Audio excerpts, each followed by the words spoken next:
Hello and welcome to part 2 of lesson number 5 in Unit 2A, Quadratic Functions, Forms and Transformations in our grade 11 University College math class. This is sketching graphs using transformations. So the whole point of this note is to ensure that you are doing the transformations in the correct order. And as we did with our first sort of little introductory example here, we realized that if we sketch the transformations in different orders, we end up with different graphs. We need to always make sure that we're graphing it properly. The way that we ensure that is that we do reflections and stretches before we do horizontal and vertical translations. If that seemed a little bit complicated to remember, just know that if you graph the transformations as they show up from left to right, you will always end up in the right order. So we went over that, did a quick review of what the transformations are, and then we worked an example where we did a whole bunch of stuff. We took an equation, we graphed it, we labeled the vertex, some points, we put an axis of symmetry in there, we got the plot pattern correct for the graph, stated the transformations that occurred from left to right in the proper order, and then listed domain and range. We just have one more example, so let's just get to it. So, second example, let's do this one in green. So here we have our function. And the function is y equals negative bracket x plus 1 all squared plus 5. So what is our vertex here going to be? Well, it's the h and the k value. As we know, the h is the opposite of how it appears, so looking like a positive 1 is actually x minus negative 1. So negative 1 will be our h value, and we take the vertical translation at face value as k, so that'll be 5. So let's pop that on the graph.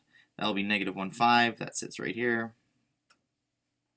Now let's look at our plot pattern. So our plot pattern, of course, is 1, 4, and 9 for 1 unit up from the vertex, 2 units up from the vertex, or 3 units up from the vertex.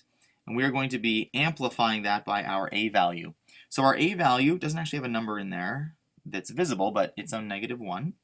So we're going to be multiplying this just by 1. The negative just tells us that our parabola will be opening down. So we have 1, 4, and 9, so no change there to our plot pattern. So other than opening down, a has given us all it needs to give. So from the vertex, out 1, down 1, both sides, back to the vertex, out 2, down 4, 2, 3, and 4, and then back to the vertex, out 3, down 9. So 5, 6, 7, 8, 9. There we are. Now we sketch through, trying to keep it looking curvy as we can. Let's get some arrows on there. All right, and let's do some labeling. So we know that our vertex is going to be negative 1 and 5. Now labeling 2 other points, as I said in the last video, we always want to favor x and y intercepts. So we have a y-intercept here, so we should be labeling that. That will be 0, 4. Now there are x-intercepts, they're there. Now they don't happen to fall on integers, like whole numbers, so I don't ever want you to label those if you're not 100% sure that they go through the points based on the plot pattern. So in this case, we don't know what they are for sure 100%, so we're just going to label any other point. We might as well just label this next one down the line here, which is going to be 1, 1. So there we go.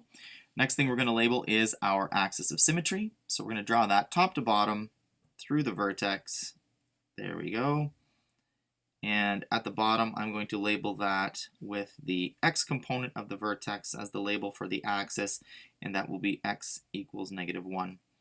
So there you have the graph, looking great. I believe we are on to the transformations now. So the transformations, again, if we're reading them from left to right, the first thing that we'll notice is that we have a vertical reflection across the x-axis, vertical reflection across the x-axis. Now, as I've said in other videos, to just say that it's a reflection across the x-axis is okay. We don't do horizontal reflections, and it wouldn't make a difference anyway with parabolas, much anyway, but we're going to just be stipulating that it is a vertical reflection because if you were taking the 11U version of this course or take MCT next year, which is at the college level, the higher sort of more challenging college level class in grade 12, you'll need to also know that there are horizontal reflections as well. And now onto the horizontal translation, speaking of that. So here we have a horizontal translation. Now it looked like a positive number, which means that it is going to be a horizontal translation 1 unit right, or sorry, 1 unit left, I should say. It's a negative number, so it'll head to the left. And the vertical translation was taken at face value, which was 5 units up, I believe. Vertical translation, 5 units up. Let me just double check that. Yes, it was 5 units up. And now domain and range. So the domain, as always, pretty straightforward for these theoretical parabolas. Set of all x such that x is an element of real numbers, no limits.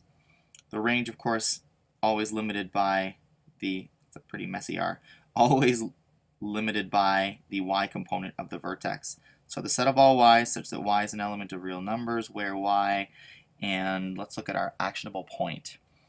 So the highest point that we reach is 5. So that's going to be a 5 down in here, and we notice that we note that our parabola opens down, so it will be all values less than and equal to 5, meaning that it includes 5 as well as all the values less than 5. So there you go. That's the end of lesson number 5. This is the last lesson in Unit 2A. So 2A, which was transformations, the transformations portion of forms and transformations, is finished. The emphasis has certainly been on getting to know parabolas and then the names and ability to sketch parabolas in vertex form and just sort of state some information about it, including domain and range, which are new concepts this year. So that's it. Good luck with the homework. If you have any questions, reach out to me via email, in person, in our online video group chat that's open every day. And yeah, we'll take care of you, and good luck on the assessment, and we'll see you in Unit 2B.